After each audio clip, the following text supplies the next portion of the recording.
she's eating for herself and not have to make new babies? Because That's the question. she wants her own children, Chase. Okay. But yeah, so she drinks the blood, uses sperm to create her own children. These children are essentially the origin of the modern vampire, according to this story. She also was alleged to hook up with Cain after he was banished. Jeez, what a whore. Hey, no slut shaming on this show. And they made some evil demon babies of their own. Now I'm bummed out that I just got yelled at for slut shaming. The first owl hybrid female. You slut shamed the first woman. I know. Bummed out now. I didn't. She wasn't the first woman though. She had fucking owl talons. So Whatever. You're saying that just because she's a little different than you don't like her? No, I'm saying that she slept around, regardless of whether or not. I mean, that's whatever. We digress. He's like, I'm not getting in trouble for this. So those are two origin stories from kind of ancient lore. You buy the Greek story more, is what you're saying? Yeah, well, I buy the Greek story more based off of the fact that don't you think that modern day vampire folklore is more based off of the Greek story than it is of Lilith? Right? Why do you say her name with such disdain? Well, because it's a weird name that you're never going to hear again. Nobody names their kid Lilith anymore. Haven't you ever heard of, was it Sarah McLachlan's festival? Lilith Fair. Lilith yeah, Fair. Lilith. That's great for my lisp on this microphone, too. Lilith Fair. But yeah, I mean, I would. You can't disagree that most of our vampire knowledge or our stories of vampires exist around that. What you just said about the Greeks. Yeah, no, for sure. That yeah. lines up more with what we typically associate with the immortal blood drinkers in our popular culture. Yeah, not saying that. I mean, that she didn't sleep with Adam and Cain and everybody else, and eat babies. But I like the Greek story better. It just matches up to what we're used to hearing. All right, so the third potential origin story is probably one you are familiar with, right? Well, maybe. I don't know. Go ahead and tell me. Good old Vlad. Yeah. The Impaler. This is the good one, though. This is the one that stems from, or that basically like starts all modern day vampire stories or Dracula stories. You just said the ancient Greek story resonated with you. Well, it resonates with me because it literally matches up to like a vampire is scared of or can't go in the light and drinks blood and has fangs and stuff. But the Vlad the Impaler story as a whole really piques the interest of people and starts like I feel like it starts like the literary Dracula or vampire stories that we know. Yeah. Okay. So Vlad, he actually the one that we're most interested in is Vlad the Third. Yes. Right. He lived back in the 1400s. But his dad's name, what was his dad's name? Vlad the Second. The Dracul. Vlad the Dracul. Yep. Or Vlad Dracul. I don't know if it was Vlad the Dracul, but it was Vlad Dracul. But that's an important part of the story, for sure. Okay. Sorry. So Vlad the Third, his daddy, you know, they had a lot of run-ins with the Ottomans in the Ottoman Empire. Basically, Vlad the Third got turned over to the Ottomans thanks to his father. Yeah. And he was held captive. Him and his brother, though. Yeah, and he was held captive for 5 years as a teenager. Yeah. It was essentially like a collateral deal. They kind of had this uneasy type of agreement. But Vlad II, his dad, was out defending Christianity and killing lots of people and whatever. His dad decided, and the Ottomans gave their family the ultimatum basically that they would let Vlad the Senior go if he left his children behind, and he thought at the time that was the best thing for everybody's safety. So that's why they got left behind. Yep, and they were again held captive in dungeons, castles, but eventually, good old Vlad the Third got released. Ultimately, he worked his way up and became ruler of the modern-day Romania. What's the name of this country? You know how to say this? Wallachian? Or Wallachia, maybe? Isn't it Wallachia or Wallachia? Wallachian. Yeah, I don't. There's an N at the end. Oh, is there? I don't know. But what? Yeah. Well, his brother and father were murdered, and he became leader of Wallachian, modern day Romania, in 1456. Wakanda. Wakanda.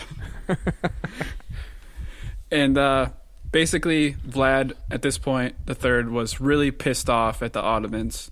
Like we said, they'd been holding him for a long time, and so he just basically started killing, torturing, mutating all kinds of people, disemboweling, beheading, impaling. I don't know why he gets pissed off though, because he basically learns everything that he ever needs to know while he's like locked up with them. Like they teach him science, they teach him literature, they teach him like it's basically like being homeschooled, only like being kidnapped and like tortured every once in a while. But he learns everything that he needs to learn from the Ottomans, and then once he gets out, of course he has a pretty big vendetta. But in my mind, it might be misplaced a little bit. I think he owes them a little bit for making him and they taught him like how to do war and like how to do war, like the strategy of war and all of that stuff. So that actually, like by the time he actually got out and started just mutilating them, it was probably based off of stuff that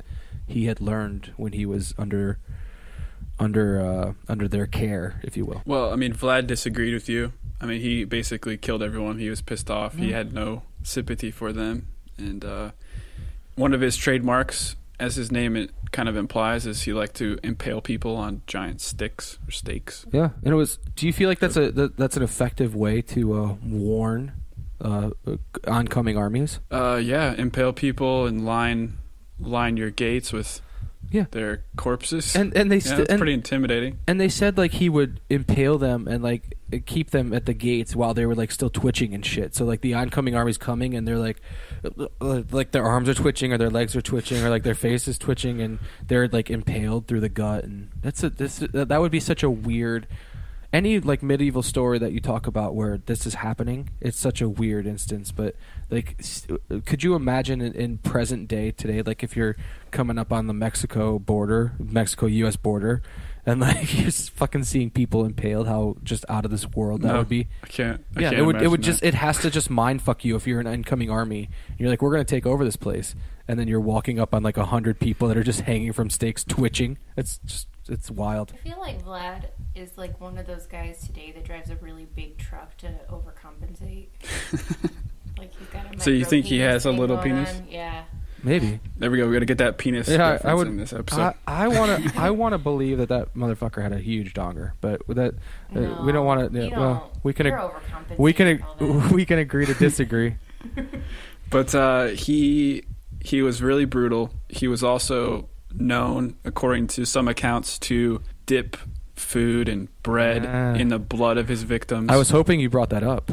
There was a 15th century German poem that originates from, right? That he was a blood drinker and that he would dip his bread in the blood of his victims and then eat it.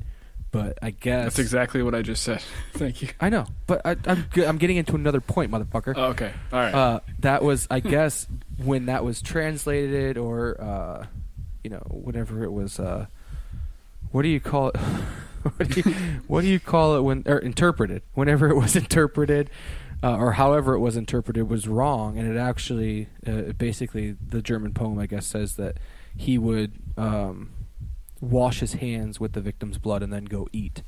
So lick his fingers. Yeah, it's sort of just that's fucking gross at what you just did.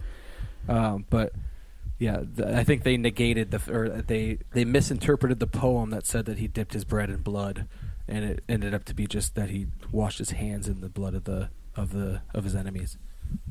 But whatever.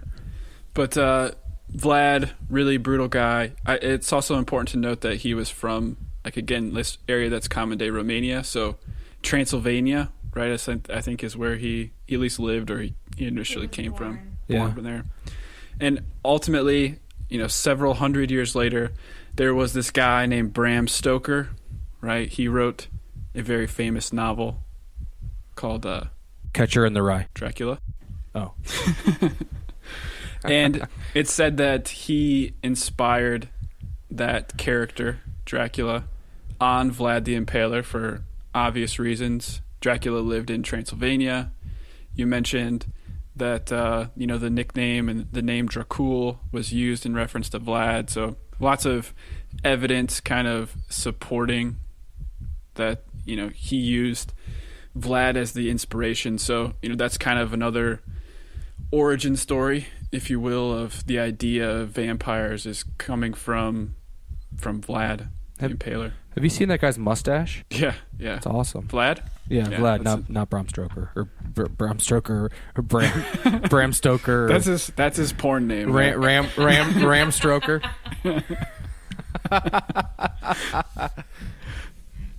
Yeah. Oh, that was a good one, guys. That was a good one. Nailed it. Interestingly, Vlad, he was killed by the Turks, and I saw that allegedly his body was never found. So, are you saying building on this vampire mystique? Are you saying we should go find it? Yeah, let's go find it. Episode 15, Chase and Adam hunt for Vlad the Impaler. So we've talked through some kind of origins of where these stories or thoughts of vampires could come from. What I like to do, obviously, is talk about reality, right? So what are some possible explanations for belief in these supernatural vampires? There is some kind of basis in reality, I think. Yeah, that some of these things could have happened from. I mean, I think a lot of this is the decomposition of bodies, right? From my understanding of vampires, or the thought of vampires and the way that the body decomposes. Sometimes it bloats, which by all sense of the imagination, I am decomposing right now. Well, we saw that in last episode, right? Your lover there at the end. my dingleberry or my doppelganger. We didn't see any We didn't see my dingleberries last time, but normally.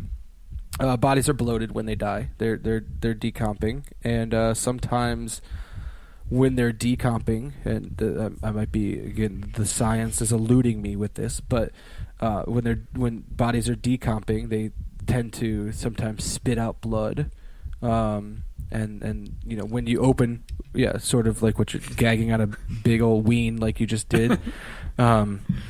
But sometimes it'll push out blood of the mouth or the nose or something like that, and it'll look like a bloated person still living that just ate blood. And then, is that right? Is that one of them, right? I mean, I think that's possible. Yeah. I mean, there's also some kind of medical disorders that I think it's very possible some people had, in these old times, and people just didn't understand it. Yeah. And, it's like just telephone game from that point. It's just like, oh, my God, this guy, my brother or whatever had this and blah, blah, blah. Yeah. Do you mean like from a standpoint of like being allergic to the sun or like Yeah, so there's like a couple different things. So there's one called Renfeld syndrome, which actually is named after a character in Bram Stoker's Dracula. But it's a psychiatric disorder where someone has an obsession with drinking blood. So, I mean, someone could have this. It's typically also diagnosed with schizophrenia or paraphilia. So some sort of sexual arousal from atypical things. So fetishism, essentially. Yeah, and I read about that too, where like people like puncture their lip or like get a bloody nose and then like they'll accidentally like lick it, and then all of a sudden they'll be like, oh, I'm a vampire now because I like the taste of the blood, or it heals them somehow and they're like, I need to start drinking blood now. Yeah, so I mean that's kind of something that, if someone did that, had that experience, and then over time it could be distorted through different retellings. Another one is porphyria, which is a very rare disease. There's less than 20,000 cases in the U.S. per year, but this one has some very, very striking symptoms that can sometimes be attributed to this disease. Light, sensitive skin. The disease causes a lack of a molecule called heme in your hemoglobin, which could lead to an urge to drink blood or bite someone. you do have